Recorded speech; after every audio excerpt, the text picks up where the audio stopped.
Good afternoon, Ajayi.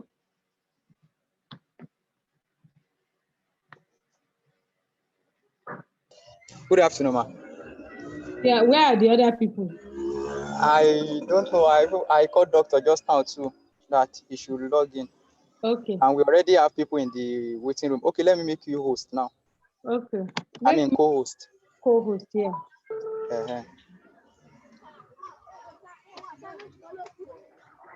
Hello.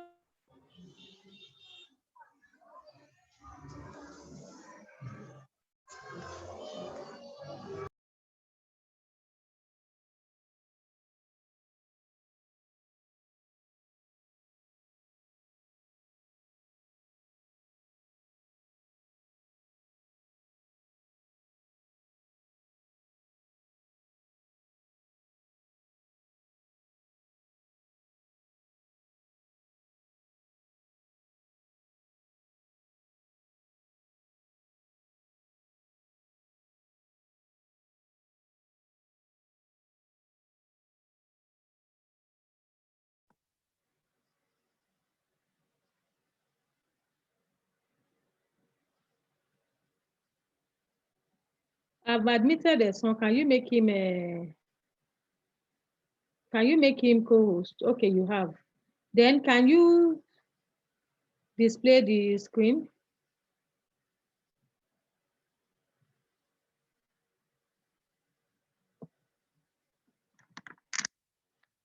Is my face showing?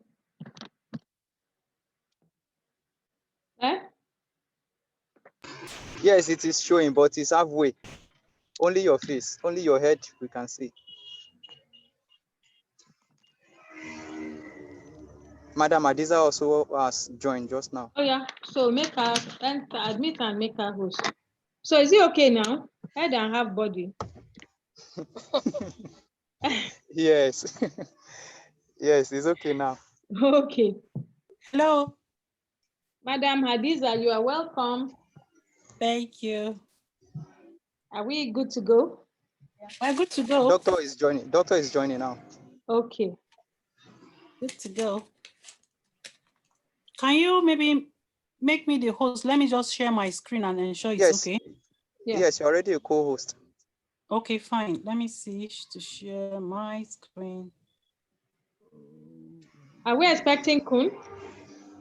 Kun, I don't think so. Kun is on transit. Okay.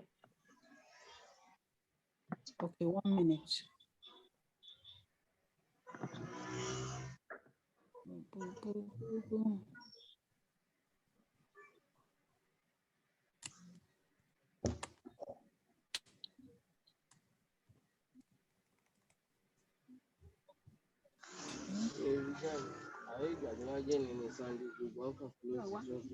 So I'm still waiting for the terminal ID.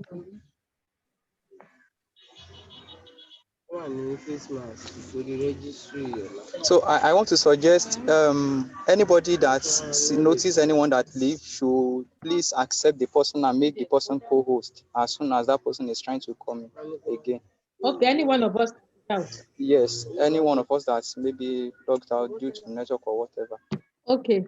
Then I would also, there's something I didn't say the last time. If we have any, maybe you guys can be in the questions to Okay. paste for me, just in case my system goes off. It's not supposed to, but just in case it goes off. Then you can share, so that I won't lose all the questions. So as they're asking questions, please just help me put it on a Word document and you can send it to me, whether on WhatsApp or on whatever, just in case. All right. Yeah, we need to save, right? We need to save it so that it doesn't You said what? We can save. We can actually save it. Okay. Can you see my screen? Yes, I can see your screen. Okay, let me just go down. But it's I fine. cannot see your voice, so. Please see my voice. Okay, so I think we're fine.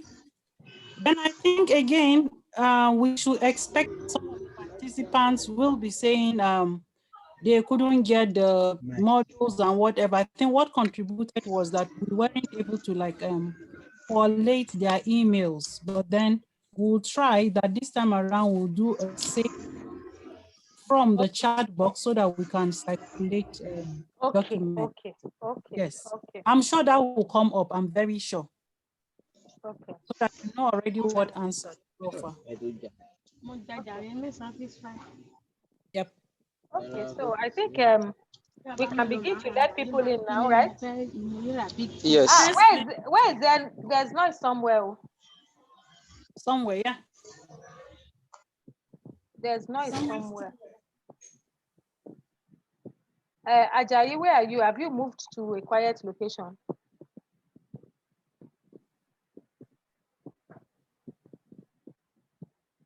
Okay. So I guess we can start letting people in.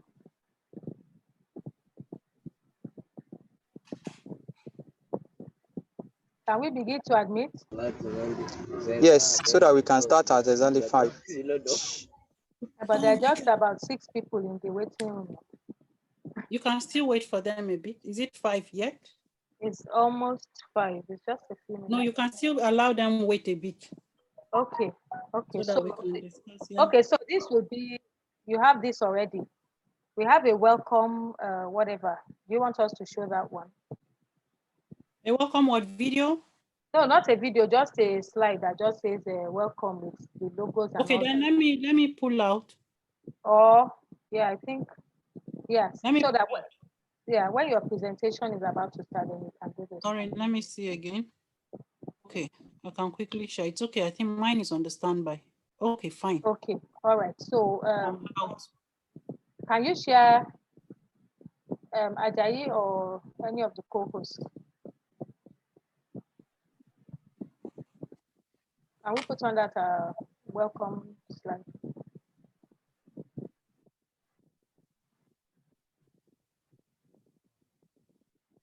Okay, that's doctor. But if you have it, you can put it now.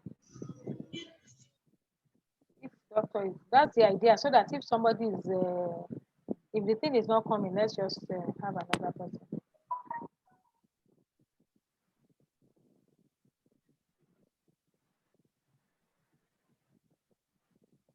Who is doing this thing now?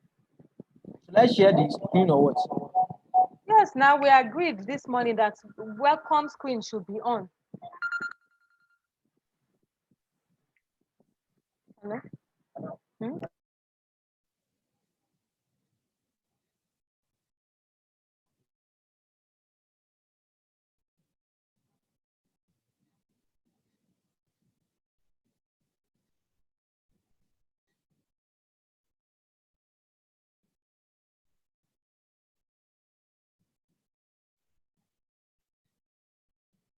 Ajayi, can you share this screen if doctor doesn't have it?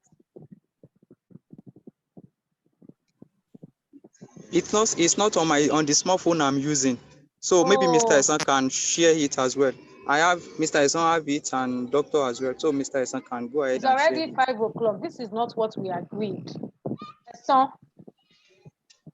Esan, doctor. Oh, jeez.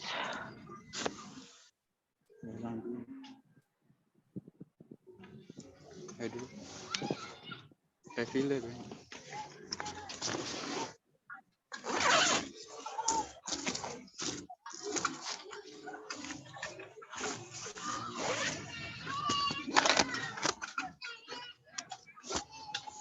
Okay, so can we let the people in the waiting room, can we let them in?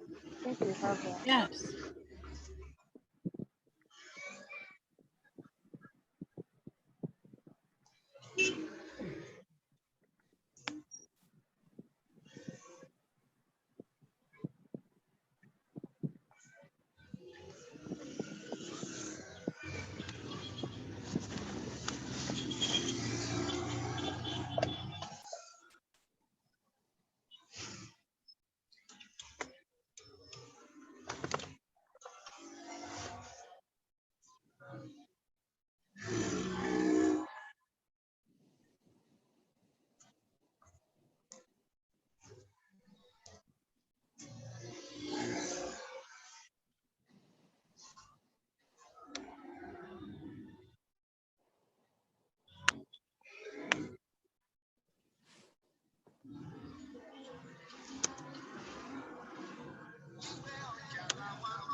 Good evening, everybody.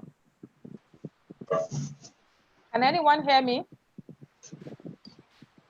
Good Yes, evening. good evening, ma'am. Okay, Yes, good evening. So good evening, everyone, once again. Good evening, ma'am. Okay.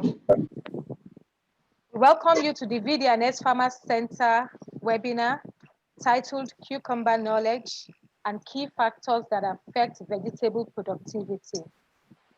This webinar is organized in conjunction with our partners, Royal Blue Contractors and East West Seeds.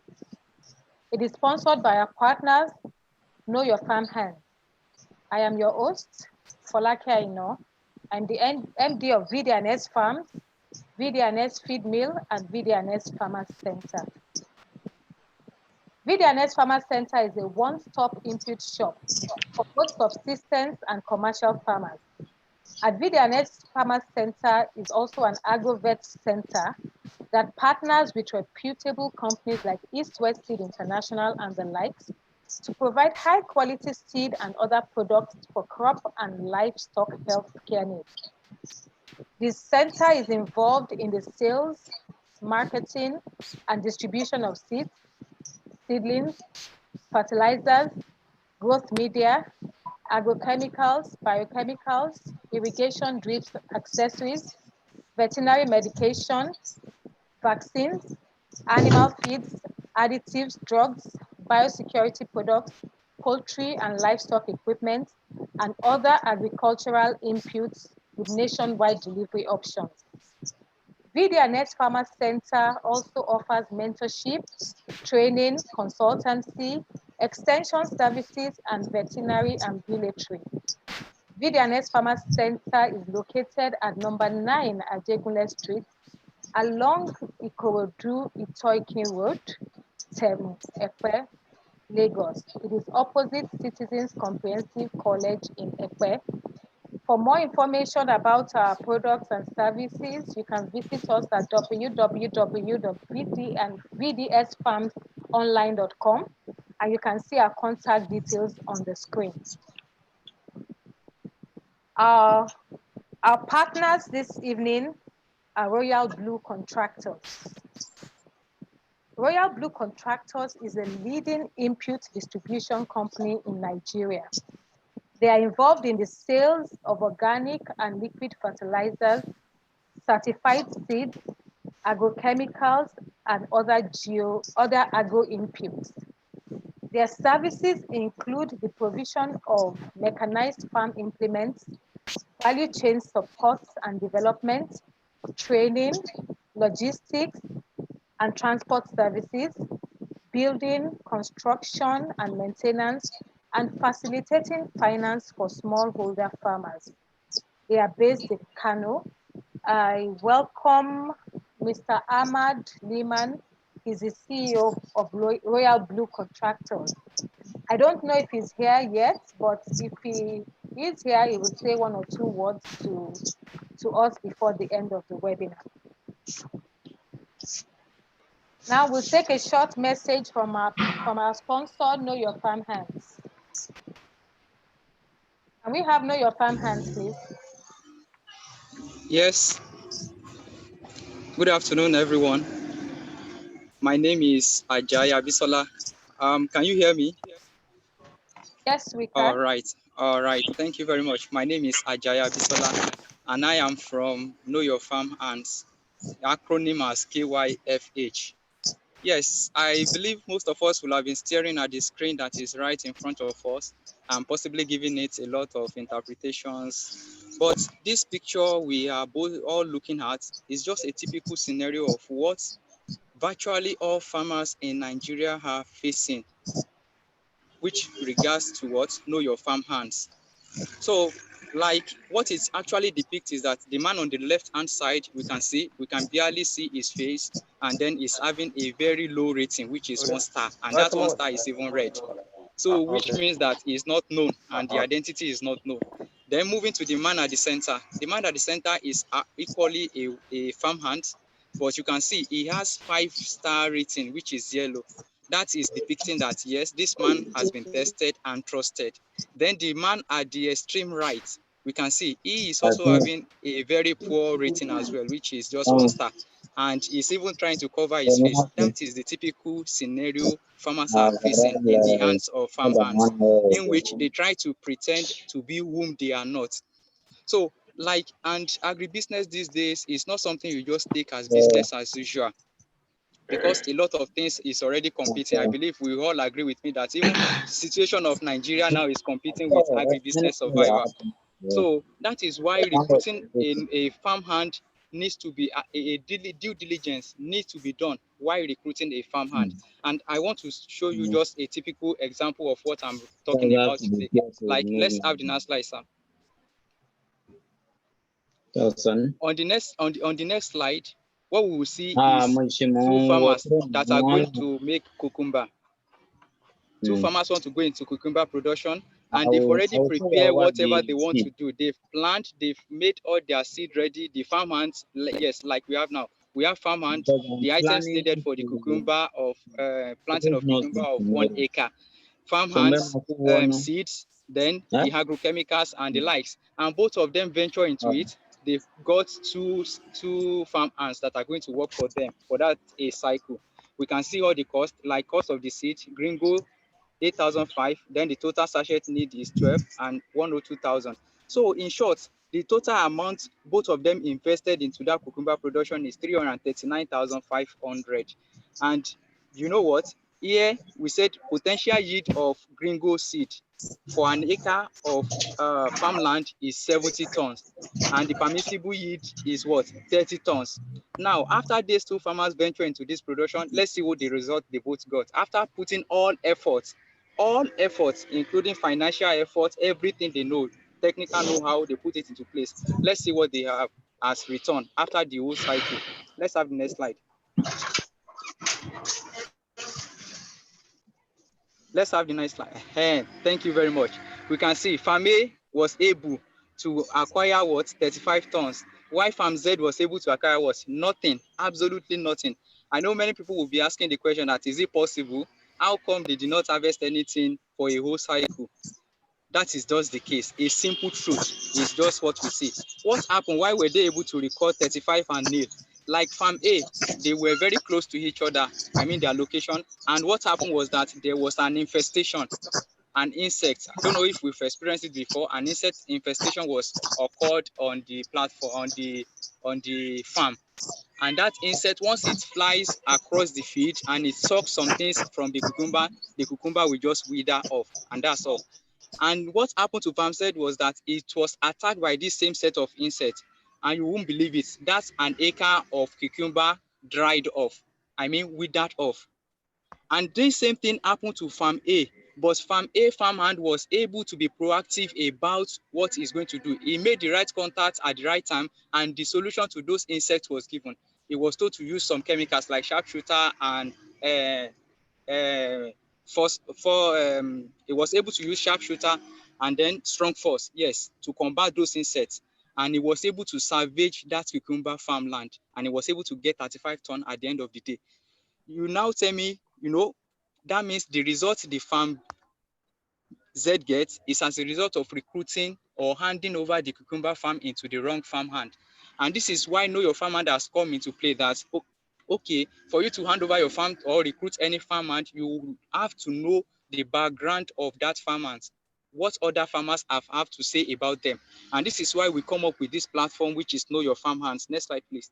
So Know Your Farmhand is a trust platform that will allow you to run background check on the farmhand you want to employ on your farm, so as to know if they are actually capable or trustworthy to be handed over on anything regarding your farmhand. And this platform has been offered for free for now, because we know that without data on it, the effectiveness will not be known. That is why we are offering it for free for now, that, okay, if you want to get verification of the farmhands you want to employ, you can go to Play Store, download the application and register for free for now on it. So as time goes on, when we now have data already on it, that, okay, verification can now be made easily, then people will have to pay to make verification. And I'm imploring every one of us who is privileged to be on this platform for this cucumber training to take the opportunity and come on board while it is still free, and so that we will make our business a successful one with little or minimal loss, which can be averted. So we can as well visit www.knowyourfarmers.ng to register and get started. Or if you have any question regarding this, we can send mail to support@knowyourfarmers.ng, or the contact support line that is already given to us on our screen. So I'm just imploring us all farmers that let's not take agribusiness as business as usual, but what? Do all the due diligence before venturing into it, so as to save us from saying stories that touch. Thank you very much.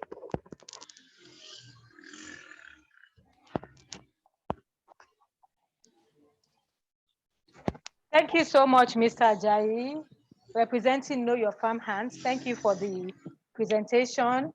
Please let's all endeavor to register our farms and our farmhands on knowyourfarmhands.ng. Thank you. Now we are going into the webinar proper, and we have a few guidelines. The first is that we would like an uninterrupted session. So I implore the host to please mute all participants upon entry. Please stay muted unless you are otherwise requested to unmute yourself. All questions, comments, clarifications, suggestions, etc. should be typed and sent via chat. This would all be collated and read out and responded to during our question and answer session. Please make your questions brief and easy to understand. If time permits, we'll take contributions from 1 or 2 people, and we expect that each contribution should not be longer than 2 minutes. So without further ado, please join me in welcoming our speaker for today, Mrs.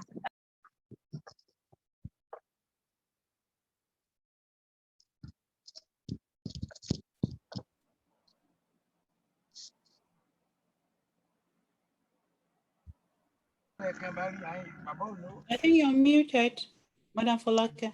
Oh dear, I have been speaking to myself. I apologize for that. Can you hear me now? Yes. Okay. I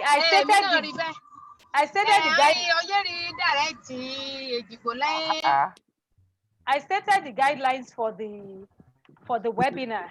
Did we get that? I'll just quickly go through the guidelines. We expect a seamless and uninterrupted session.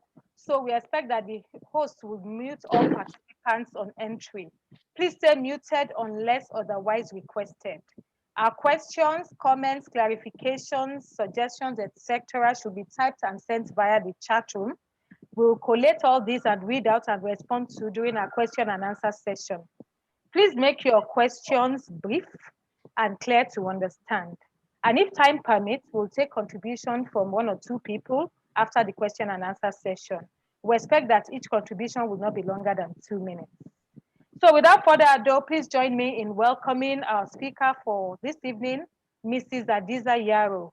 Mrs. Yaro is an agronomist, marketer, involved in market and rural development, agribusiness, and project management. She is the business development manager for East West Seeds International. Mrs. Yaro, you have the floor. All right, thank you very much. Thank you for having me. Good evening, all participants. I'm happy to be here once again in our bi-monthly webinar where we try to educate our customers, we try to educate farmers on the varieties that East West Seed can put on the table of the farmers. We should know our varieties, we should know the strength of our varieties over the farmer safe seeds or open pollinated varieties. We try to put forward hybrid varieties that can increase the yield of farmers. And some of these varieties are highly resistant or intermediate resistant to certain diseases that the farmers are struggling with. Without waste of time, just a brief on East West Seed. East West Seed is an international vegetable seed company with a special emphasis to breed vegetable seed for the tropics. We are strong in Asia. We are in about 7 continents. We are in America, we are in Africa, and a lot of countries in Asia. We are market leaders in Asia. East West Seed was established in 1982 with the sole vision of becoming market leaders. Smallholder farmers are our #1 priority. We breed tropical vegetable in order that the smallholder farmers have good varieties that big companies or big farmers out there has. So today's topic is on cucumber product knowledge and factors affecting vegetable production. In the portfolio of East West Seed, we have the popular variety, that is the Gringo. Everyone knows Gringo in the market. It sells like hotcake. Whatever amount we bring in, the farmers are ready to absorb. Gringo gets matured between 35 to 40 days. It is strong. It is agenaceous. The average fruit length ranges between 18 to 20 centimeters. It's very firm and it has a very good shelf life. Potential yield can go as high as 150 tons per hectare. It is resistant to certain diseases I have displayed on my screen, which ranges from zucchini mosaic virus, cucumber mosaic virus, and so on and so forth. People love Gringo because of its dark color and then the peculiar shelf life it offers to farmers and consumers alike. Okay, the next variety we're having is the Mona Lisa variety. Mona Lisa variety. Mona Lisa variety is also among the US slicers. We have 2 US slicers in the market if we're talking in terms of cucumber segments. So Mona Lisa is yet another one with a maturity period between 40 to 50 days, and then it is a strong plant. It has a strong plant vigor, which is predominantly female in terms of flowering height. The average fruit length ranges between 20 to 22 centimeters. It also has a very good shelf life. Potential has been estimated about 140 tons per hectare. It is intermediate resistant to cucumber mosaic virus. It is very good for the tropical lowland elevation. It's also green in color when it's fully matured. Apart from the US slicers, we also have good varieties in the Oriental. These are Asian types of cucumbers. It's very crispy, very nice to eat for lunch. which is quite different from the US slicers, which is typically for making salads.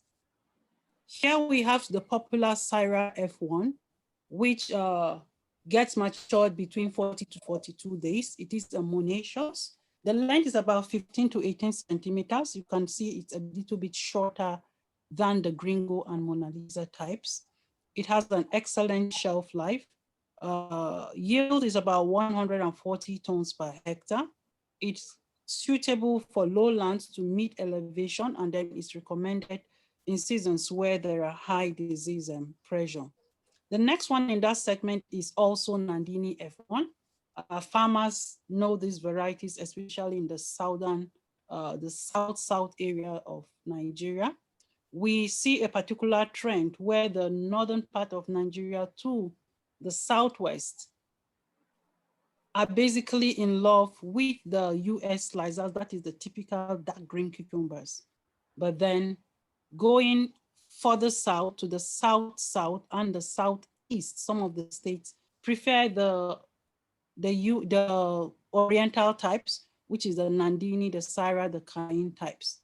So the next in this segment, we have the Cayenne. Cayenne is typically big in nature compared to the Syra and Nandini.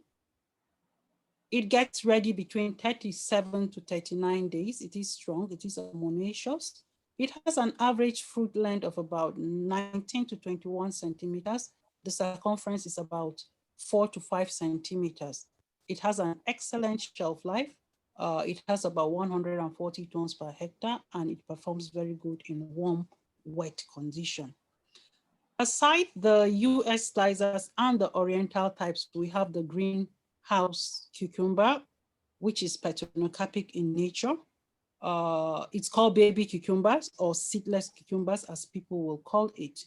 So Basima F1 gets ready between 40 to 42 days. It's moderately strong. And of course, the yield is really huge, about 250 tons per hectare. Because if you look at the flowering habit, it has about 2 to 3 fruits per loop, meaning typically what you will harvest from a cucumber outdoors, in the greenhouse, you're able to double or triple the yield once you have these petanocarpic cucumbers. It's for greenhouse, strictly for the greenhouse. And then it's dark, glossy green in color with short internodes and then of high quality. So, talking about yields in the field, I'm happy that before the presentation, we had some quick analysis of yields of cucumber in the field. But then, not to bore you, I will just portray one farm in the southwest. It's called Farm By. It's in Owo, Ondo State. This farmer grows cucumber, and then one of his growing season, he was able to double the population, even though we recommend a population of about 33 plants per hectare. From the market perspective, we have seen that our cucumbers can stay about 2 weeks or more on the shelf without going bad. The farmer was able to attain about 150.6 tons per hectare. Even though averagely we see farmers getting away with 50, 80 tons per hectare under manageable conditions, but I can assure you, if you can follow all the gaps, you're able to mitigate against pest diseases. You do your fertilizer regime good. You're also able to manage your spraying regimes, your fertilizer regime. At the end of the day, the yields can be enormous. On my screen, displayed is the farmer's contact. You can call him and the kind of yields he obtained with his Gringo cucumber. These are just a projection of farmers' fields with good agronomic practices. By the left-hand side of the screen, that is the petanocarpic cucumber, Basima F1. You can see how the production is. Right in the middle is Gringo F1, just growing. And on the screen, I have a display of Gringo cucumber. On the screen again, I have pictures from the field of farmers across Nigeria. These are typical of the oriental types. You can see these are yields from farmers field. In the middle, I have gringo variety. These are also nicely displayed East-West seed cucumber, well packed for sale. And by my left is a happy farmer of Syra cucumber in the south. Yes, this is just a display of a happy fan of cucumber by my right, as well as display of quality cucumbers during a field day in Zaria, where these cucumbers have stayed for about 2 weeks before the field day. And you can see it's still looking very green. It's not turning yellow and it's still crispy. So enough on the cucumber, we need to start switching to the second agenda for the day, which has to do with factors affecting vegetable production. So whatever we're growing, be it cucumber, tomato, onion, okra, and their likes, there are certain factors that affect production. And we need to take heed as farmers to be able to know what are those key factors that we need to check out when we are doing the vegetable production. One, we have to look at what are the climatic factors we need to take into account. We also need to look at topography as well as edaphic factors. So quickly, if we look at production that has to do with topography, you have to look at issues around altitude, elevation, contours, as well as slopes. I'll try as much as possible to be very brief because this topic can be very broad. And the reason why I had to bring up this topic is a particular farmer asked on our platform if we can put him through factors that affect vegetable production. And then from there, we're able to let's pick up this topic and then discuss generally with our farmers and see if it will be of a good benefit to them. So talking about altitude, in the selection of your seed, it is critical that you look at what seed fits your altitude. For example, in the tropics, we have what we call the tropical lowland, the tropical mid elevation, and the highland. Looking at Nigeria, if you go southwest, you're going very close to the Atlantic Ocean. So altitudes tend to decrease as you go. Far north, we have mostly mid elevations, and the Jos Plateau can be a typical example of a tropical highland. So it's very good you take into account varieties that will suit your particular topography in order not to pick a variety, a very good variety, and then you place it in an elevation or altitude that does not support the growth of such varieties. It's also important in our fields. Most people plant along the slope, which is contrary to what we advocate. When you look at your field, it is very important that you arrange your ridges across the slope in order to mitigate against erosion when you have a heavy downpour. Because if you arrange it along the slope, there's a likelihood that water can wash up your field and then you will incur a heavy loss in your production. So next we look at edaphic factors. This is a little bit technical, but it's good we know it, but then that will help us in knowing our types of soil and then what to do to such soils. We have issues around physical properties. We have issues around chemical properties. We also have issues around biological properties of the soil. This is very important that farmers are able to plan with the types of soil they have and decide the management practices they need to implement in order to maximize their yields and income. So this has a direct crop economics when you're talking of edaphic factors. Some of these factors go hand in hand. What do I mean by that? It is very important we evaluate some of these factors and we don't treat it in isolation. The big one has to do with climatic factors, which includes light, temperature, water, air, relative humidity, and wind. Some of these factors affect productivity of vegetables. Sometimes as simple as raising nurseries, you see people putting it in a dark environment, at the end of the day, when you have shortfall of light, they begin to elongate. And once your plants have elongated, it is very difficult that you reverse it, as we all know that growth is irreversible. So in such a situation, the farmers need to know that you need enough light in raising your nursery, because once the plant etiolates, there's nothing you can do about it. I think at the end of the day, the stem cannot even support the plants to give you the kind of harvest you envisage to get at the end of the day. Sometimes we have high wind where we have our plants being broken. That is why, as much as possible, we advise farmers to stake their crops. That will help to support the plants through the life cycle. We have issues around water. Most of the times when I go to the field, I meet farmers, and then the farmers are like, how many times should I water?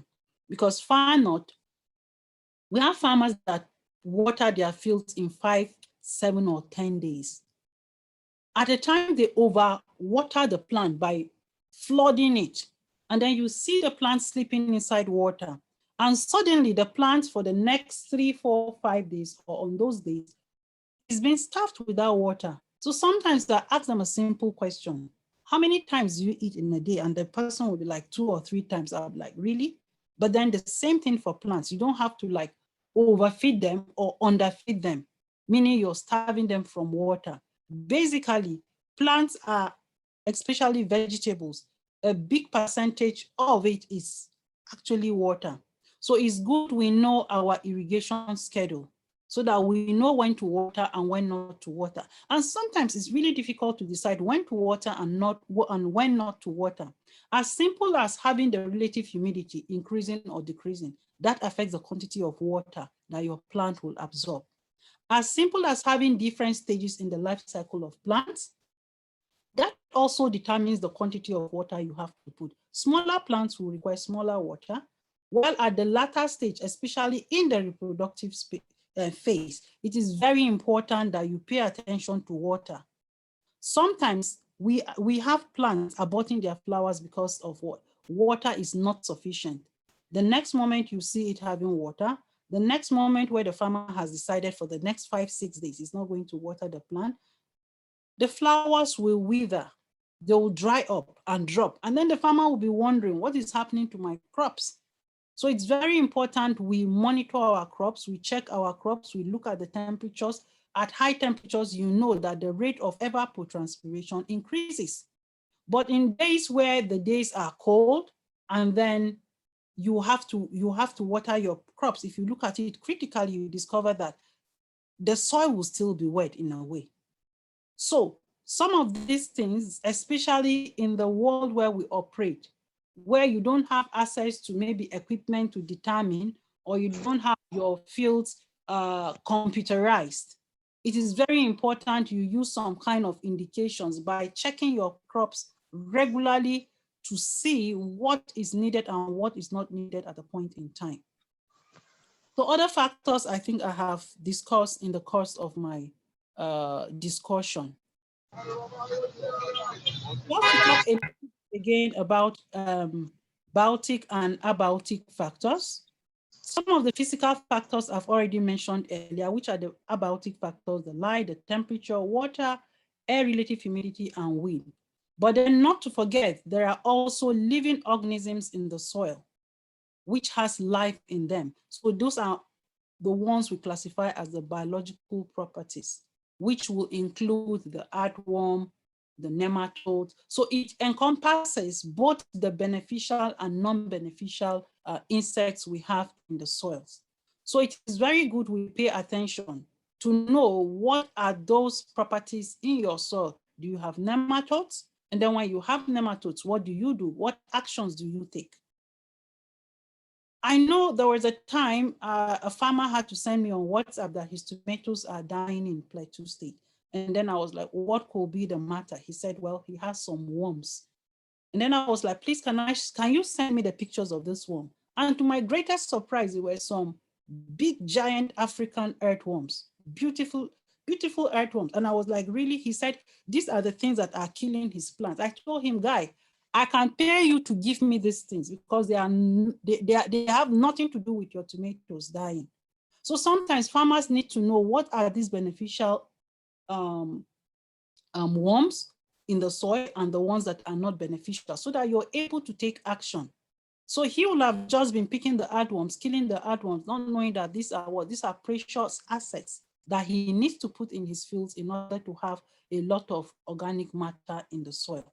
So another soil property are the physical properties, which has to do with soil texture, soil structure, and the chemical component in the soil that the farmer needs to know. So apart from edaphic and soil structure, it is very good that farmers are able to look at the soil closely to know some of these factors. For example, if you have a very loose soil, it goes to tell you that you have to water frequently because the air pores are bigger than the water pores that will be retained in such soil. But then if you have a soil that is clayish, heavy soils, you should know that you would not water as much as you would need in a soil that is loose. Sometimes loose soils are very prone to erosion. So in such soil, the farmers need to be informed or should take decision on what to do in order to reduce erosions on their field. So in a nutshell, it is very important that farmers have a good idea of the soil health in their fields, and then fields can be very, very variable. Just 1 meter away from one spot, you see that the soil structure or texture or color is changed. So it is very important that these three things, the physical, the chemical, and biological health of your soil should be at the tips of your finger. So I've mentioned earlier some of those physical factors we're talking about. That is the structure, the texture, and the color. So sometimes looking at the color alone can give you a good indication to say if this soil is fertile or not. If you see red soils, of course, you know it's a no-go area because you don't have much organic matter in it. And of course, if you have to use it, it means you have to build the organic content of such soils. The texture also has to tell you how coarse the soil is.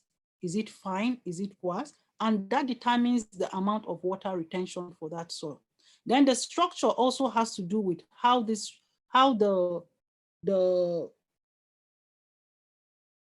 structure has to do with how the soil is being aligned. Next, again, has to do with water, air, organic matter, sand, and clay silt in the soil. This has a certain proportion in terms of determining rich soils, poor soils, waterlogged soils, or soils that are high in organic matter. So sometimes when you see a saturated soil, that is a stage where you have 50% filled with water and 50% filled with air. So you need to know that when your soil is dry, that a lot of the air pores is occupied by air, not water. And when you see a waterlogged soil, it means most of the pores in the soil is filled with water and air is less in such soil. Sometimes it could be detrimental to our crops because the roots also needs to breathe, it needs air. And in a waterlogged condition, you discover that the plant is gradually even wilting. It's like it's being suffocated. So you need to know some of these ratios to be able to balance how well you're able to keep your soil in order that you have your plants to thrive well in such soils. Good. So this is a typical example on how the roots penetrate the soils. Sometimes you have what we call the hard pan, where you have the soil is so strong, especially for vegetable. That is why sometimes we encourage people to raise the beds a bit so that you will have an enabling environment for good root networking. So if you can look at the picture to the right, you can see a very good plant development because the roots can easily penetrate the soil. But most of the times you see, especially when you come far north, the farmers grow in basins. Such soils are usually hard and the roots finds it very difficult to penetrate. And once they do the flooding they flood the water, both the plants, the roots, the stems, the leaves are left in water. And sometimes you can see that you have disease pressure because of the environment is really, really humid and damp. So it is very important that you do not plant your crops inside the water. take a typical example of a field. If you go into the field where the basin method is being used and then the water is being flooded, look for a plant that is located at the edge of the basin. You discover that the plant development is far better than the ones that are submerged in the water. So it is very important that we do not submerge our plants in water. We leave it in water for so long, or we have a very hard pan, because the plant development will be poor as a result of the roots unable to penetrate into the soil to scout for food, water, and nutrient. So I had spoken earlier about soil structure. When you're talking about soil structure, I had mentioned it has to do with how fine or coarse the soil is. So based on that, soil is being categorized into clay, silt, loamy, and of course, sandy soils. So sometimes you hear that the recommended soil type is the loamy soil. Loamy soil is in between, having a mix of the clay soil, it has the silt in it, it has the sandy soil in it. But where you have it tilted towards clay soils, it becomes problematic, or it tilts towards sandy soil, it also becomes problematic. So let's quickly look at the next slide. Just a moment.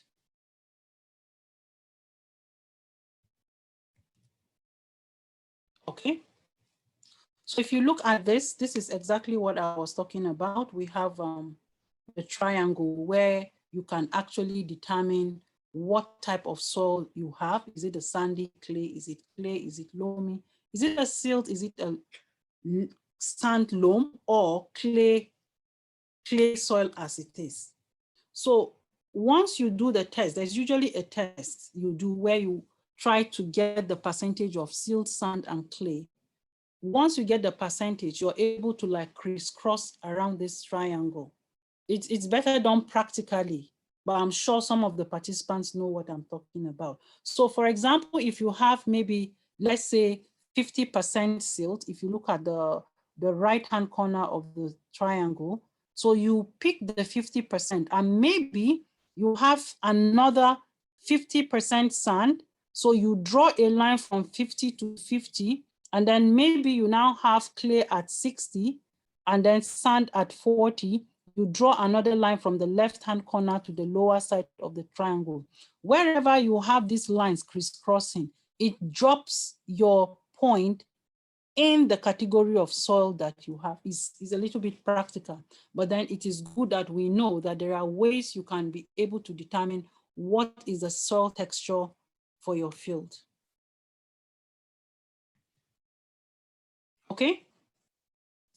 On the chemical properties, I would like to talk about soil nutrients. And of course, soil nutrients, we had trashed that in our last class. We also have talked a bit about soil pH, which tells you the degree of acidity or alkaline in the soil. For most crops, vegetables will strive between 5.5 and about 7.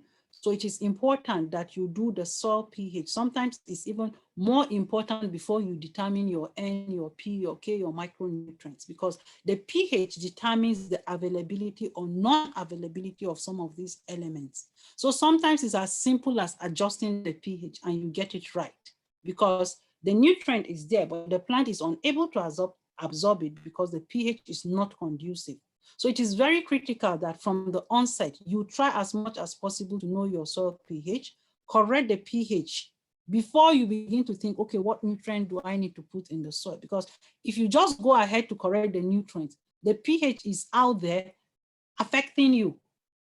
So it is good that you check the pH and then you work on the nutrient availability, and then cation exchange capacity also sometimes try to like hinder some nutrients being absorbed by plant because of the dominance of another anion or cation.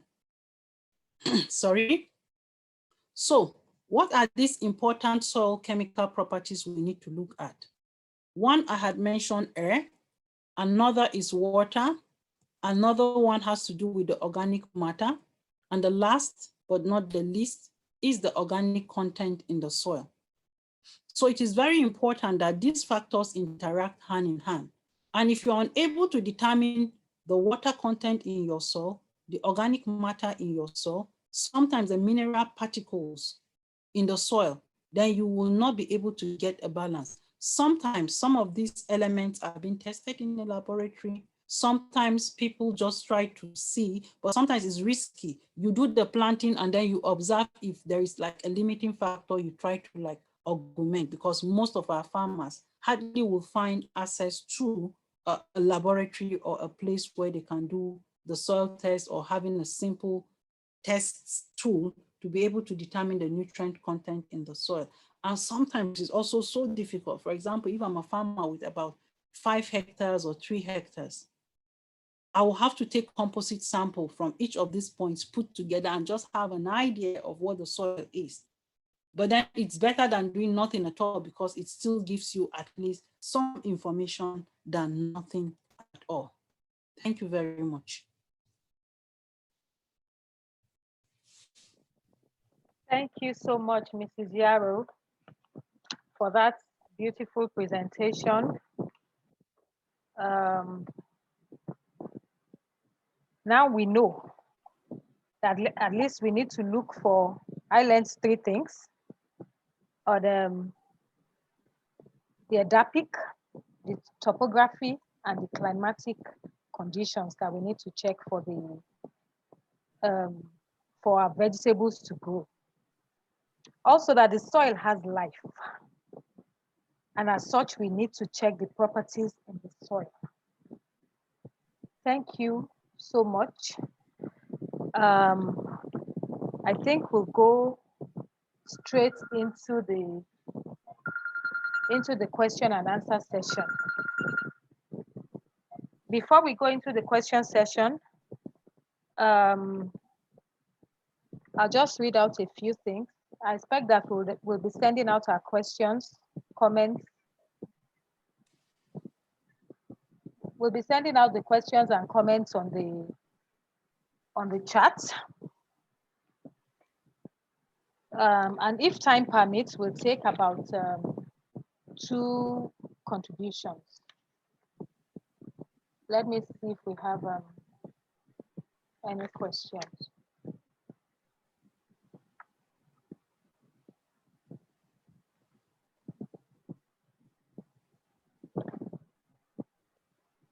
Okay, Mrs. Yarrow, people are asking for how they can reach you on social media to learn more. Do you want to take that? Okay, I'll just drop my contact in the chat box, if that is fine. Okay. And of course, I can add them to our Farmers Club once they reach me on WhatsApp, because it's the learning platform where we give after-sales services to our customers across the country. Okay, great.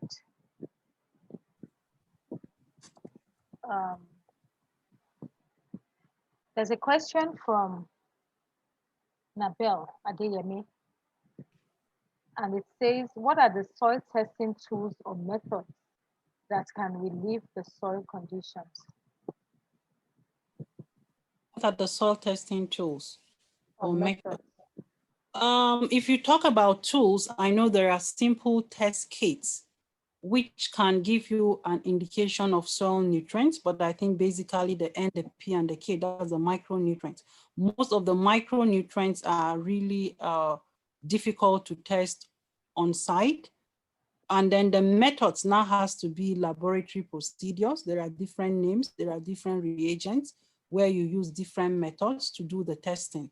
So I think it will be important, if you want to do your soil test in total, you try to contact lab scientists or soil scientists that are able to do some of these tests. I don't know if I have sufficiently answered that question. Okay, well, I guess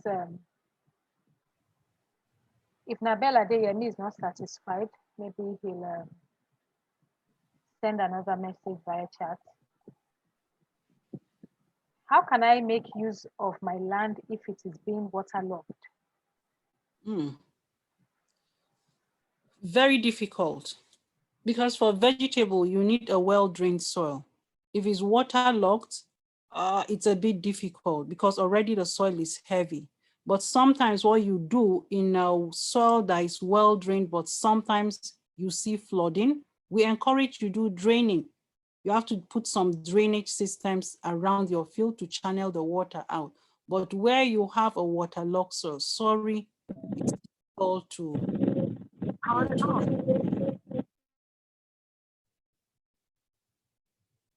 not all soils are good for planting anyway. Just like the engineers will tell you, not all soils are good for construction. So we can't really force to fit it in. If it's waterlogged permanently, sorry, you can't use that field.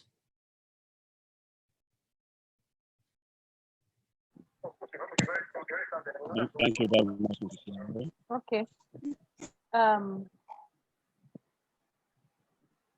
Kike Lomo Olanipe was asking, what condition do you recommend for a successful germination at the nursery for vegetables? Okay, good question, but I think this is one of the first topics we have taken earlier.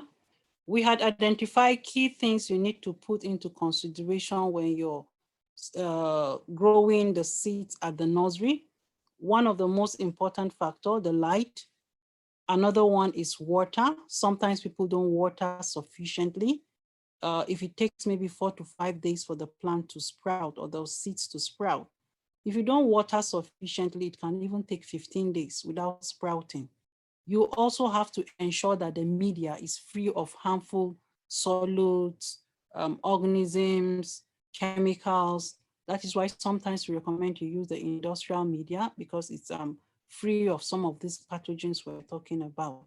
So there are a lot of factors you need to put into consideration when you're raising your seeds to have very good seedlings at the end of the day. Thank you. Thank you, Mrs. Yaro. Kayode Dowu has a question. I have been having issues with my green peppers, variety Mekong. This is the third time I have been nursing them and they are not germinating. What could be the cause? Yeah, I would have loved to ask them further questions to this issue, why it's not germinating. If the person, I don't know, can unmute himself to talk and explain how he was trying to raise it, then maybe that will give a better clarity for me to understand what is happening, that the Mekong is not growing. And of course, I know you also have a hands-on, Madam Folake, where your customers come back and tell you, it's not germinating, no. And at the end of the day, the same seed you will plant and then it will germinate. You can also shed light on that and then we can give the person, Kayode Dowu, 1 or 2 minutes to explain what is really happening. Thank you. Okay, well, what I do in my case is when people buy seeds and they say it's not germinating, I go and plant those seeds on my farm. And all the time they have germinated. So it's either that we're doing the wrong practices or we're doing the wrong things or the wrong growth media or no growth media. There was somebody who was using sand and chicken waste as a growth media. And he mentioned that his peppers were not germinating until he used the right growth media. So there could be a lot of things. It could be the agronomy practices and all that. But we can, Kayode, okay, you are unmuted, you can talk. Good evening, all. Good evening.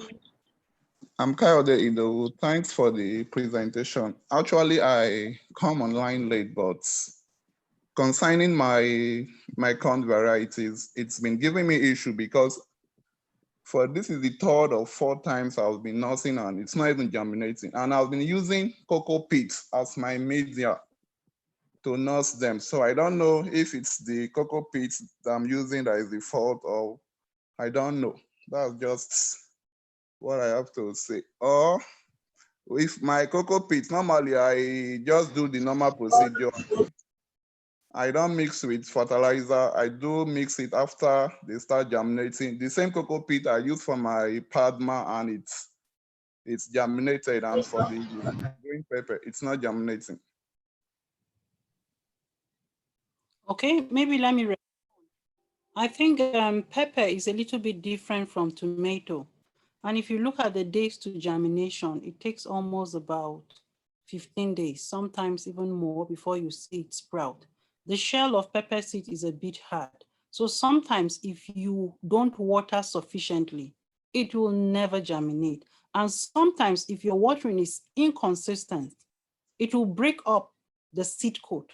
And if it doesn't have enough water, sometimes it dies back. So you really need to check what is happening. But I'll be interested to follow up on your case to see how we're able to help you to get good germination of your pepper. It's a little bit difficult. Okay, maybe I will get your contact, so I will chat you up privately on Please it. do. Please do. Okay, thank you very much. Right. Thank you. There's a question from Taiwo Adeleye. I cultivate bell peppers in greenhouses. One of my kits consistently performs poorly, producing only 50% of what other kits produce. The kits are all placed side by side. We have done double digging. We have applied poultry manure and bonus, etc. There is no question. So maybe you can you talk about that, Mrs. Yaro? Yeah, I'm even trying to understand what exactly the person is talking about. I don't know if he can unmute himself and explain further.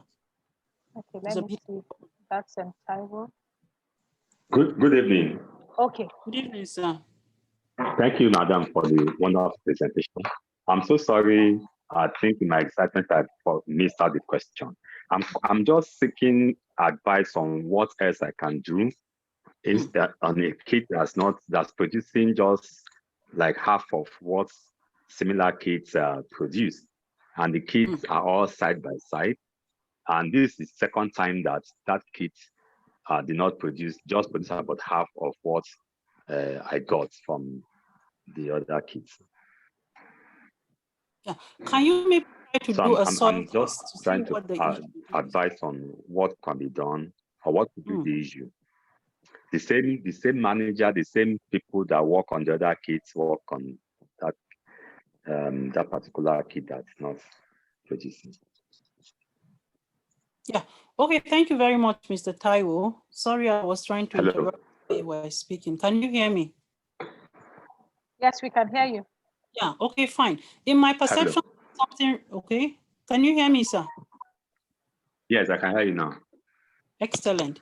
So I was saying earlier, I feel there's something wrong with that kit, and just like we have said earlier, it is good you do a soil. In just a meter away from one plant to another, you discover that the soil is highly variable in terms of nutrient content, texture, retention, and what have you. I'm not surprised. Kid to kid is even farther than maybe plant to plant. So I would suggest maybe you do a soil test to verify what the issue is. One thing we fail to understand, not all soils are good for even growing. But then you can rectify some soils if it's not too bad for the growing condition of plants. So we can also try to see if you can do a soil test and see how you can improve the kit. Poultry manure might not even be too ideal because there's a limit to which you apply poultry manure because it is high in N. Sometimes I advise you go with the farmyard manure because it's full of roughages. So sometimes it builds the soil better than even using poultry manure. So if you're able to lay your hands on that, I think that will help you, especially where your soils are heavy. It helps to loosen the soil a bit. Thank you, sir. I don't know if I've answered you.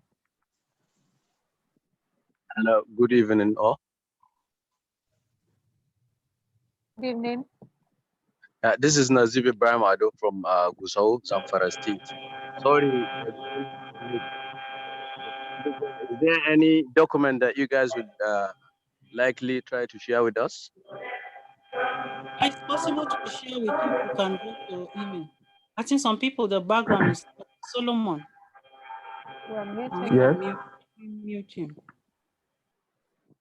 Aha, good. So Nazif, can you come back again? Okay, I said sorry, I joined late.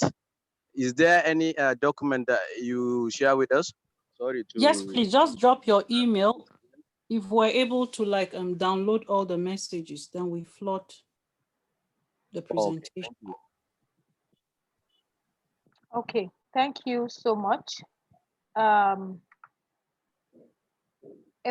Gideon is wondering how we can achieve 150 tons per hectare in Nigeria.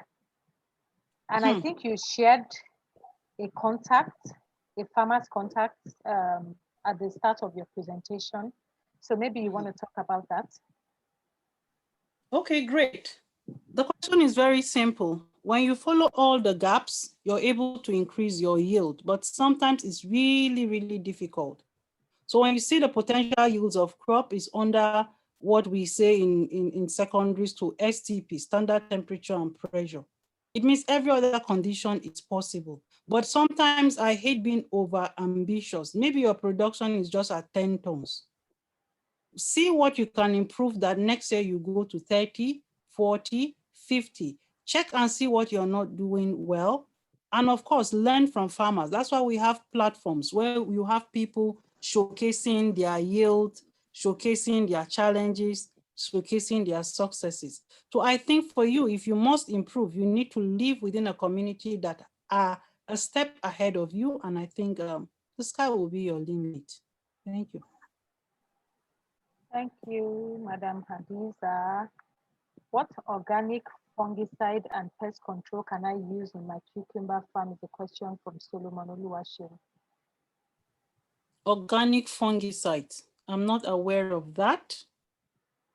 I don't know any organic fungicide that exists. Taiwo's, for pest control, I think there are two, the question has two phases. Organic fungicide, I'm not aware of any organic fungicide that would work, especially cucumber. Because cucumber, it's critical because you're confronted so many times, probably when you have the relative humidity high, with downy mildew. But pest control, there are a lot of pest control organic matter, organic substances you can use. For example, the neem oil. Neem oil has proven very effective in vegetable production.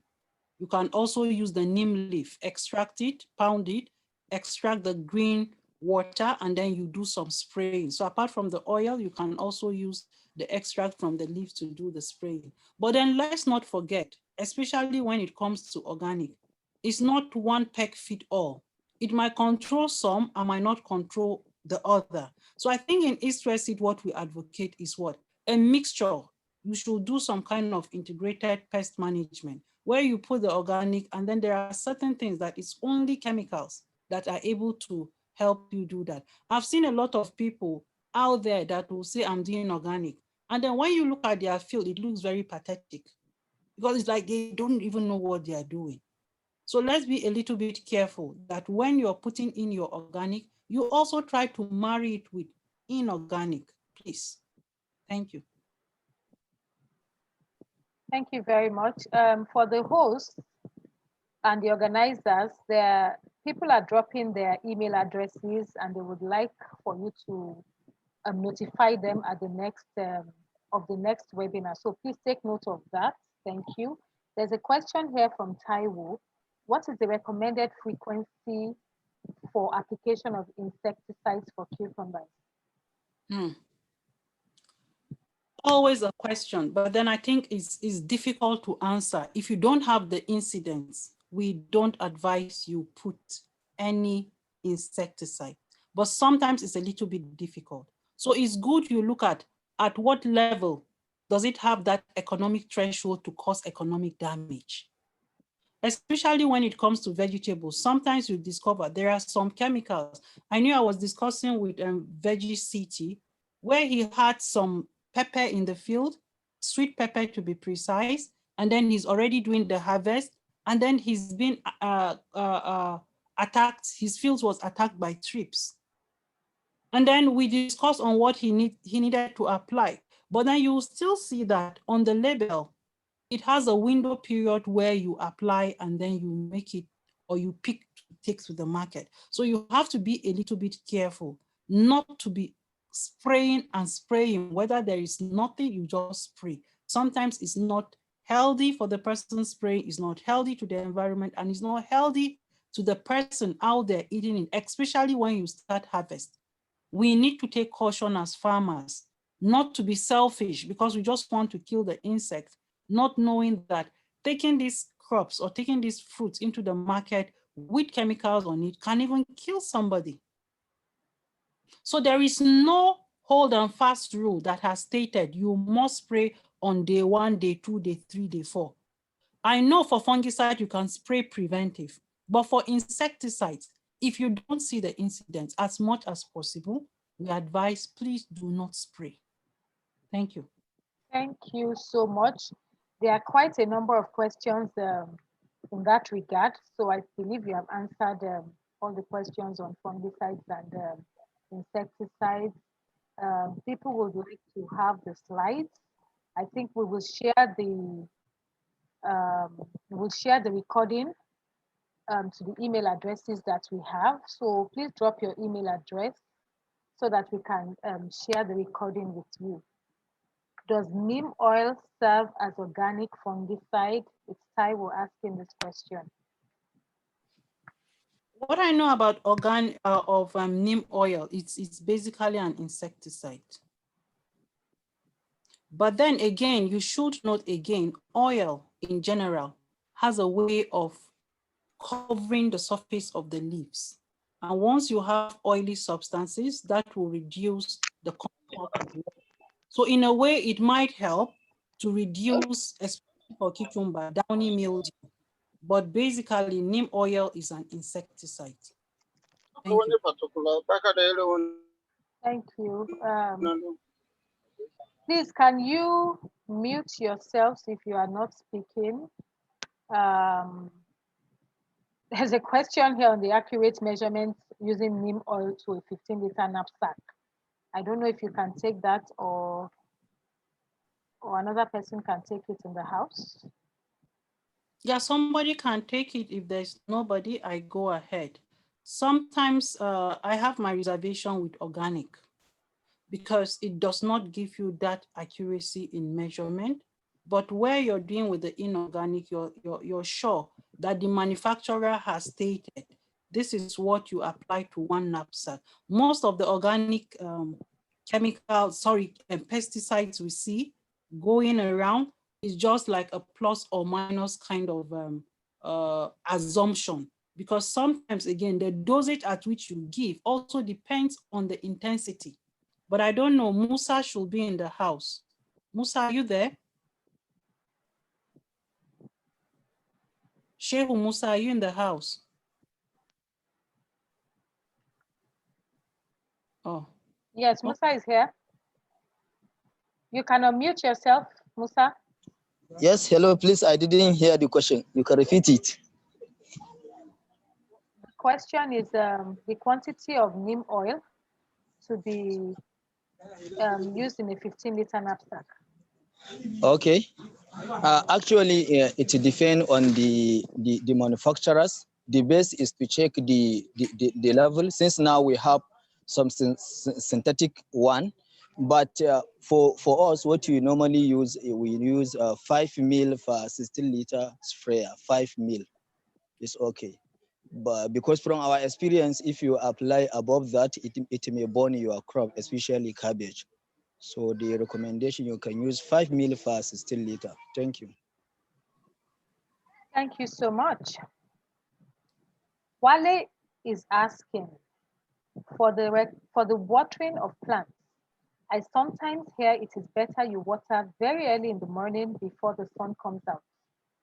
Is this the recommended practice? That's a question from Wale. Musa, can you also take that? Okay. Actually, for the watering, it's good to water it early in the morning, so that the water may dry before that is the normal practice. Actually, the only things we have concern is around in the evening. Anything after 4, 5 is not recommended for you to start your watering, because some of the droplets may remain on the leaves, and that one can create a conducive environment for fungal growth and development. So it's good to water it in the morning, and anytime from 3 to 4, that is before the sunshine, at least you are done with your watering, so as all the water droplet that may remain on the leaves have dry before the night. Thank you. Thank you, Musa. Yeah. Nabel says or is asking, is there a manual or schedule for irrigation? What would you recommend? Damilola, can you please address that? All right, yeah, good evening, everyone. Yeah, schedule for irrigation. I think the presenter have said a lot about it from the beginning. Let's take it to human, and it's very important that whenever you eat, you take water, right? So same as plants, it's better like what they said, in the morning, you give it in the morning, then before late in the evening, around 3 o'clock, you give your water. But if the solar radiation is too much, that you are seeing your water, your plant are conserving water where they are shedding their leaves, right? You can increase your watering. There's no rule of the thumb where it will tell you, give this requirement, give this requirement. You can never tell, in factors that affect crop production. You have seen it. About sun temperature really affects it. So temperature can affect the level of your watering. So just check your crops closely, then you'll be able to determine the amount of water you can give to your crop. Thank you. All right, thank you, Dami. Just to add a little to what Dami has said, in the course of my presentation, I have made it clearly that there are a lot of factors that determine your irrigation schedule. As it is, things like temperature, humidity, the age of the plant can determine what quantity of water you will give. So if I give you a manual and then I'm in Kano and you are in Lagos, believe you me, it will not work for you. The soils are even different. The temperatures are different, relative humidity different. So we need to get very close to our plants, to monitor our plants, to look at the signs at which we should be able to do our irrigation schedules, specific for our location, specific for our soil type, specific for even seasons. What you give in the dry season is completely different in the wet season. Thank you. Thank you. There's a question here from Kayode Dowu. Is it advisable to mix the neem oil with soap to enable the oil to mix well with water? Do you advise that? Yeah, Dami, answer that. Dami Lola. Yes, ma'am. Part of it, why they use soap is that it gets stick to the leaf, and when you check neem oil on its own, they have sticky effect. So peradventure, when your neem oil is not being diluted, it is better that if it's not diluted, you can apply directly. But if it's diluted, they will advise you that it's used, because you can't guarantee the authenticity of what you are buying in the market. So that's why they will tell you that you should mix with soap so you can stick on the part of your label. Majorly, their neem oil at its well cannot control the ball spectrum of the insect, just specifically. Even the target audience of what they are using for whitefly, or for me, permissibly, neem oil is good, but check the option of mixing interchange with inorganic insecticide. Permissibly, it is very okay. And not only using neem oil cannot just do all the 1001 insect that we have in the world. All right, thank you. All right, thank you, Dami Lola. Musa, do you have anything to say? Sheikh Musa, are you in the house? Hello. Yes, madam. Okay. Actually, as Dami said, you cannot use the organic insecticide alone and say it is enough for your crop. One thing is you have to apply it as very frequent interval. For example, every 4 or 5 days, something like that, and you have to interchange with with the chemical. That is why, as Madam you just said, we are not using pure organic, but we are using integrated pest management, at least to lower the amount of inorganic insecticide that you are using. And adding that SUF is very important, as he also mentioned, because it will increase the surface tension so that the neem oil can stick to the surface of the leaf. Yeah, thank you. All right, thank you, Musa. Thank you, Dami. Can we take more questions? Yes, thank you both. Thank you, Mrs. Yarrow. For everyone asking for the presentation, please drop your email address in the chat. We will send you the recording when we're done. And please note that these sessions, we run these sessions every other month. I think we're running one next month though to round up the year, but we'll post everything and we'll keep it, we'll send it to you via mail. We'll send you an invite via mail. Now, there's a question from Nasif is asking the question. Can you recommend any seeds that will be used in Zamfara axis? I take it that you are talking about cucumber seeds. Exactly, I was wondering. Are you talking about cucumber seeds? Okay, please go ahead. Let's start with cucumber. You know, okay. Cucumber it's a very interesting crop where you need to know your market before you know what variety to grow. There are times where you see farmers don't even know what to grow, and they pick a particular variety, and at the end of the day, they come back crying, saying, nobody bought my cucumbers. So I advise you start from the market, and then you know what you grow on your field. But generally, if I may presume, the Zamfara market is also the dark green cucumber, which falls into the US slicers. So we would advise or recommend you go with Gringo F1 or Mona Lisa F1, because if you try to jump into the Oriental segment, you might cultivate and nobody will buy your cucumbers. Thank you. Thank you. I hope you got that, Mr. Nazif. Sure, I did. Thank you so much. Okay, great. Mr. Samuel is asking, please remind me, what is the implication of watering late in the evening? Okay, late in the evening, I think if you can, or probably when he dropped the question, Musa had not answered, but I think even I've picked it when Musa was speaking. When Musa was answering the question of when to water. The implication of watering in the evening, I try to equivalent it with a baby you leave in his or her nappies throughout the night. Before you know it, the bum of the baby will begin to have nappy rash, will begin to have sores and what have you. The same thing with your plants, especially in the nursery. The big ones can dare to probably survive, but in the nursery, when you water late in the evening, especially when you water the leaves, you will be confronted with bacteria and fungal diseases. Before you know it, in the nurseries, you begin to have damping off. You begin to have pythium. So it's very important that you avoid late watering so that you don't leave the plants all night through in a damp condition.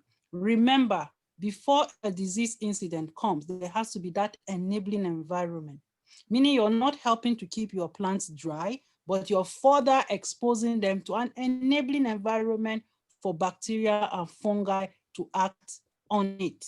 Thank you. Thank you very much, Mrs. Yarrow. I believe we have taken all the questions I have in the chat room. I think we have room for one or two comments. I don't know if anybody has a comment or a question that he or she has not asked.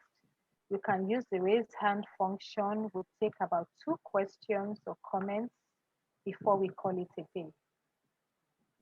Do we have any questions?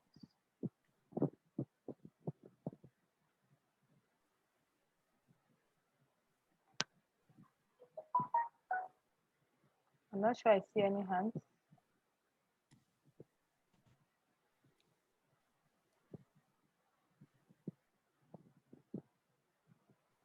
No hands, or then or anybody can unmute probably. Yes. Oh, I Yeah. see some hands. Okay. I see Nabel. Okay, Nabel, let's take your question or comment.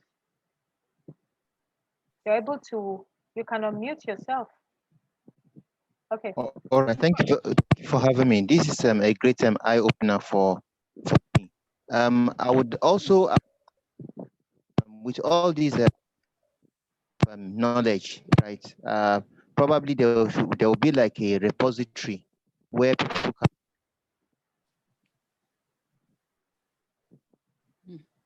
I can't hear him anymore. Sure, same with me. Okay, okay, he's coming back up. Hello. Nabel, yes. Yes, can you hear me?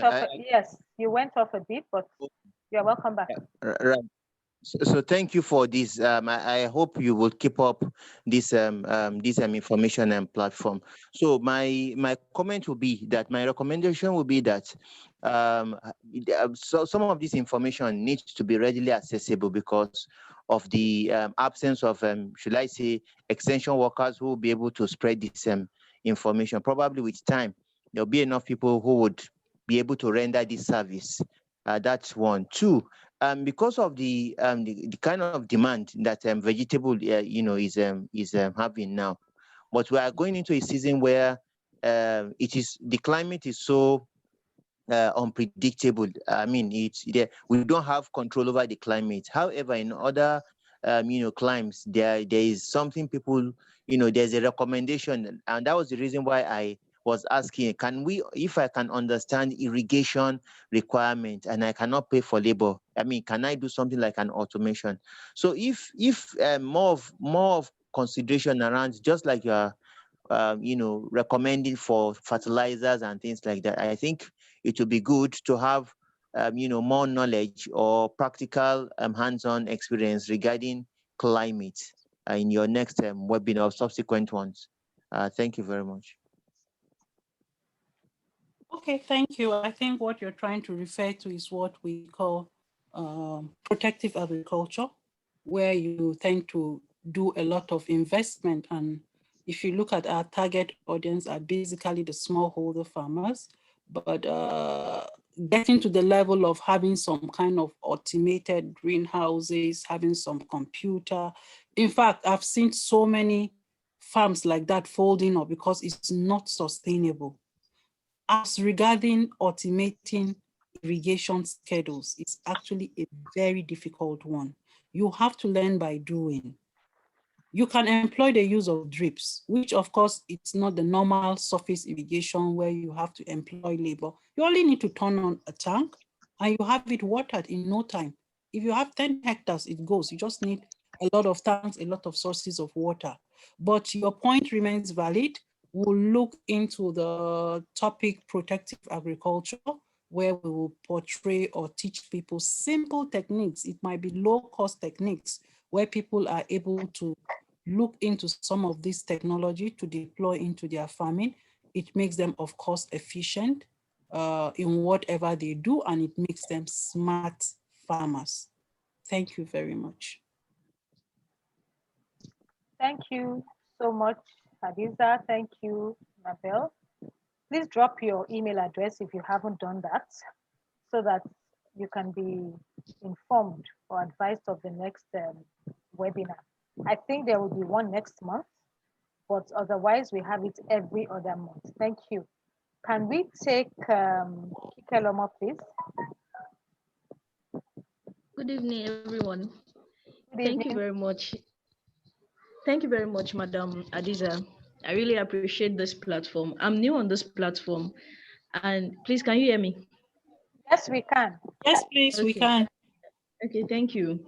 So I would like to ask if there is a sort of like enhanced training on raising vegetable, cultivation of vegetables generally,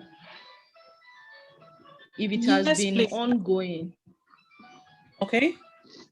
Are you So done? I Can I just want answer? to, yes, yes, Okay, please. thank you for that question. And I think it's a very important question you're asking, because most people don't know what we do and do not tap into whatever we're offering to farmers. East-West Seed in Nigeria for every season runs a total of about 200 demonstrations from the commercial side and about another 150 demonstrations by our KT knowledge transfer positioned in Kano and Kaduna. For the commercial, we are spread across Nigeria. We have ongoing demonstrations in Kebbi. Somebody is not talking again. I don't know what happened. We have in Kebbi, we have in Sokoto, we have in Katsina. We also have in Kaduna, we have in Plateau. We have in Lagos, we have in Ogun. We also have in Ondo. We have in Delta, we have in Akwa Ibom, we have in Cross River. So I can go on and on and on. I think the big gap here is more on knowledge or information dissemination. So we try as much as possible, if we can create a community, we try to showcase or keep you posted with all the locations we're having a demonstration. Because in these demonstrations, we try to handhold farmers from start on a specific crop within a season. So I think that is, apart from the webinars we're having, apart from the outreach we have radio programs, but that is in Hausa. But next year, we're going to roll out TV programs, radio programs for farmers to benefit. Thank you. Thank you so much, Hadiza. Thank you, Pikelomo. You can lower your hand. I'm trying to see there are no more questions, no further questions in the chat room. No hands are raised up. Dayo, would you just take Dayo? Let's take Dayo last before we call it a day. Hi, good evening, moderators. Thank you. I really appreciate it. I heard this from someone I just met yesterday, actually. So it's my first time trying to do farming after almost 20 years overseas. I want to come back home and make a difference, actually. In fact, I'm still away. I have someone managing the farm. We have not actually started planting. It's delaying a lot, but that's not the issue. My question is there a massive difference between OPV seeds and the so-called imported hybrid F1? Do they really have a huge difference or not when you harvest, please? Yeah, good question. I think we treated this topic in our very first webinar where we tried to discuss seeds in general. But then to answer your question, sir, there is a big difference. In fact, there's a third layer, which is the GMOs. So we have OPVs, we have hybrids, and then we have the GMOs. Usually the OPVs are of two categories. All farmer-safe seeds are OPVs.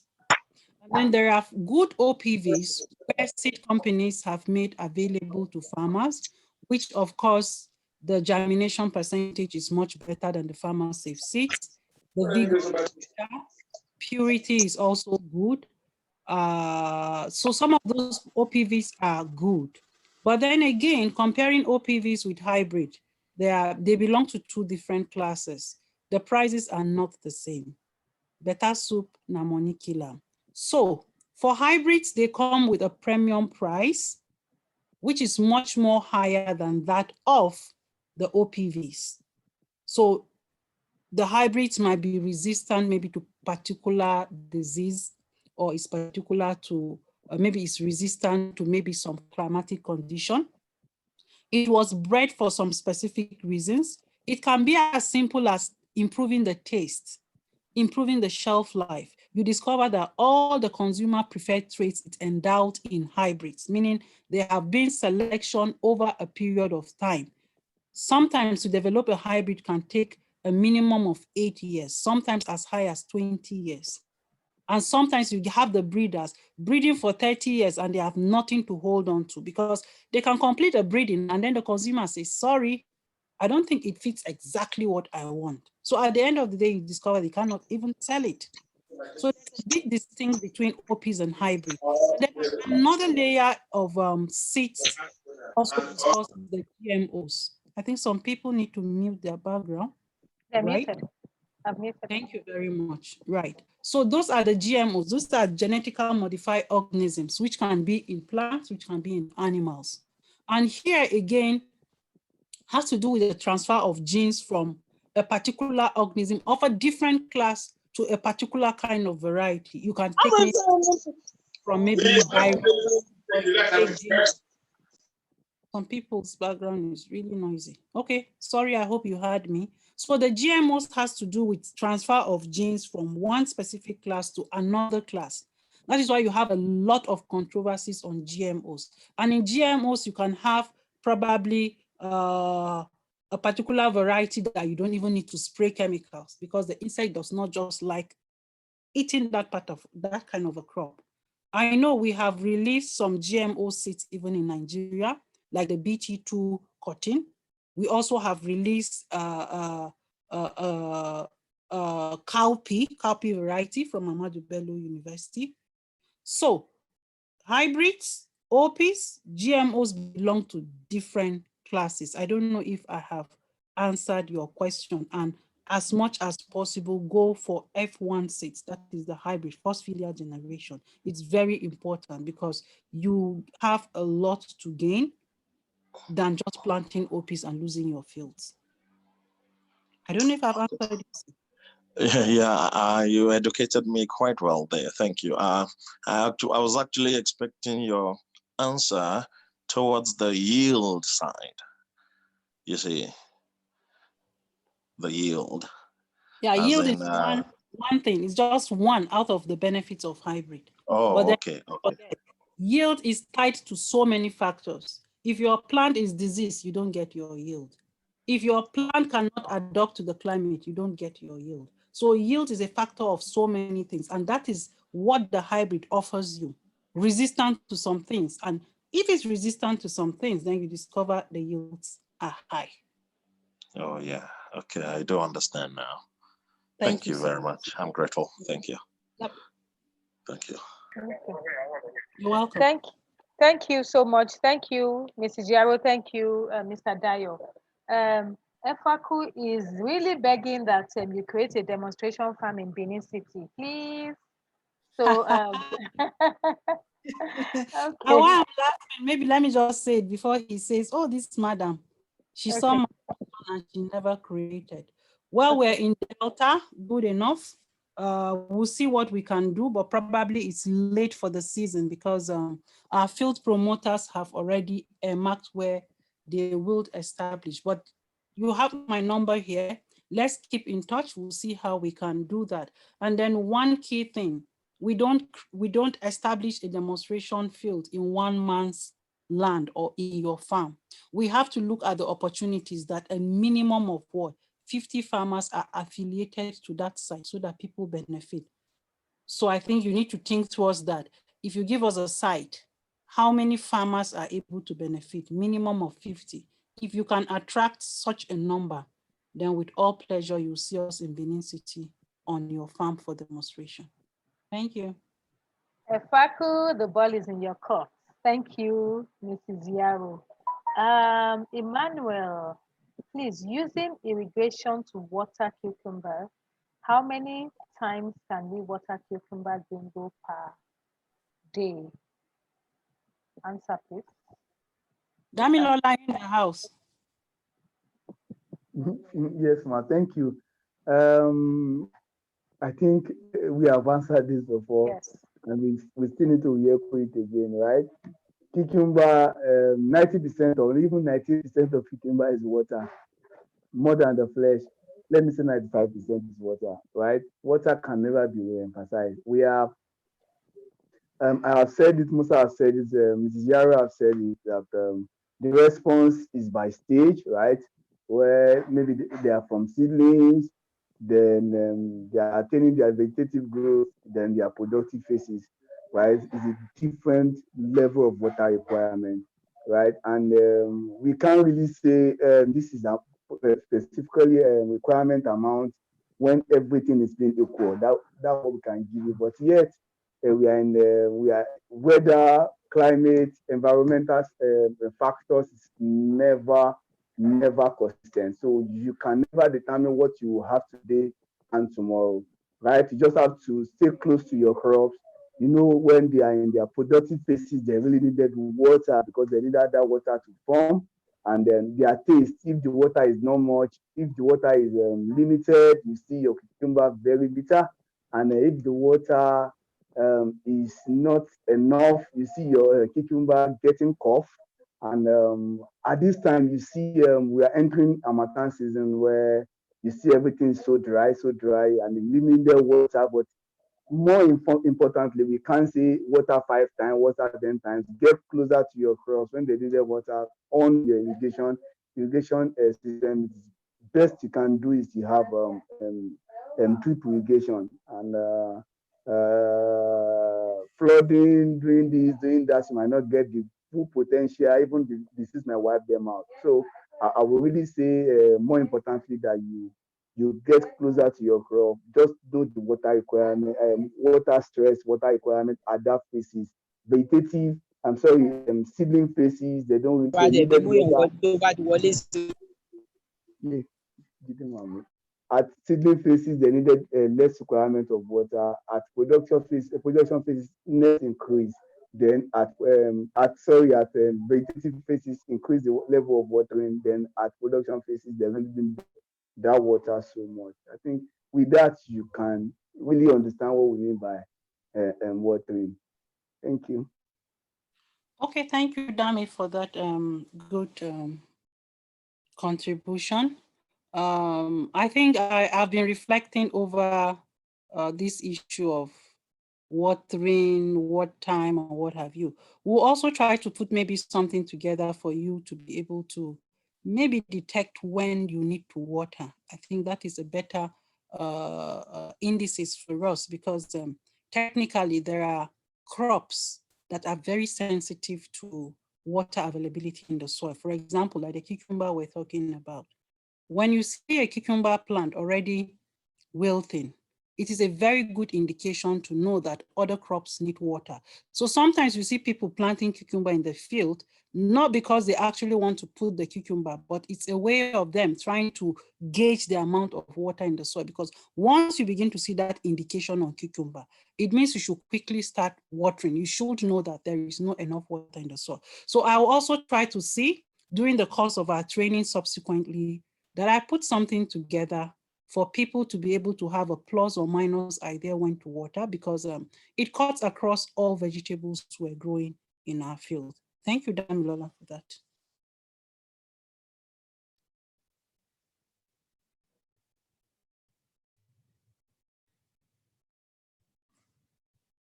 Hello, Madam Falake. I'm sorry. I didn't realize I muted myself. Okay. I said thank you to you, thank you to Damilola and everybody. Now, Timothy is asking where's the location in Ibadan? I don't know what location is asking. Is it the location of the distributors or demos? If you are there, Timothy, you can please complete your sentence so that we can answer you. So I think at this point we can call it a day. We don't have further questions. We have been well enlightened. Do we have Mr. Ahmad Liman in the house? Do we have Mr. Ahmad from Royal Blue? No, I don't think he's here. I wanted him to say one or two things to us. Okay, he's our partner. And okay, so Timothy says, where is the location in Ibadan for the demonstration? So the demonstration site in Ibadan is what he's asking. Damilola, are you at the background? Yes, we have at Alapako is a border between Ogun and Oyo State, right? Okay. What crop do we have there? Because sometimes it's crop specific, except for our model farms where we have a variety of vegetables for you. Yes, my so is a model farm. It's a model farm, excellent. So in the model farm, we have more than 1, 2, 3, 4, 5 crops. But where we have a typical demonstration, a field promoter manages 1 crop per site based on the key farmer's interest and the predominant crop that's grown around that area. So the model farm, you see more than 1, 2, 3 crops. Thank you. So, Mr. Timothy, you have your answer. Thank you so much. So on behalf of VD&S Farmers Center, I want to say a big thank you to Royal Glue Contractors, our partners, and East West Seeds International, and our speaker for today, Mrs. Adiza Yaro, for once again enriching us with knowledge. We appreciate our sponsors, Know Your Farm Hands. Remember that the window is still open for you to register your farm and your farm hands for free. So just download the Know Your Farm Hands app on your Android phone from Play Store or visit www.knowyourfarmhands.ng.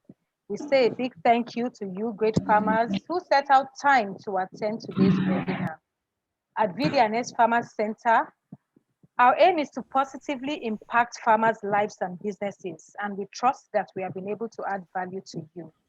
For further questions and other clarification, you can contact us at info@vdsfarmsonline.com. Thank you so much. God bless you. See you next month. Thank you. Thank you, Ms. Bolake. Thank you. Bye-bye. Thank you. Bye. Bye-bye. Bye. Thank you, Ms. Falake. Thank you. Thank you so much. Thank you all. Thank Thank you. you. Thank you, Mrs. Yaro, and thank you for Thank you. Thank you so much. Thank you so Thank you. much. We appreciate Thank you, it. sir. Mr. Taiwo. Thank you.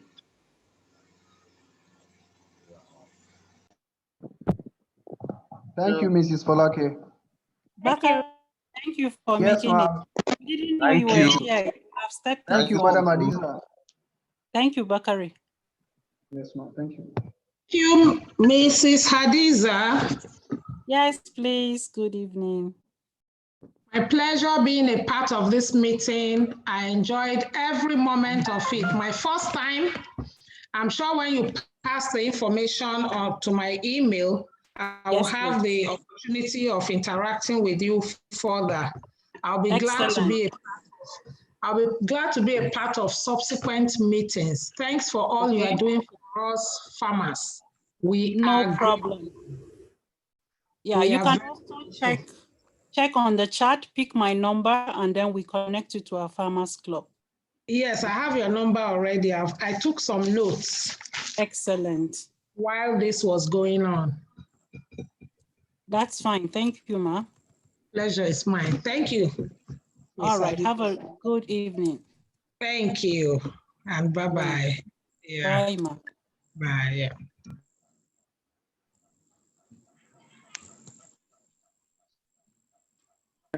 How much you come pay today now?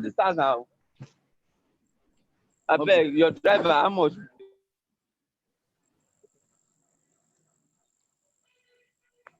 Thank you, ma'am. Thank you.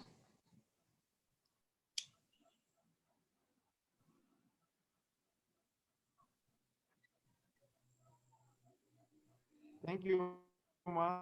Thank you.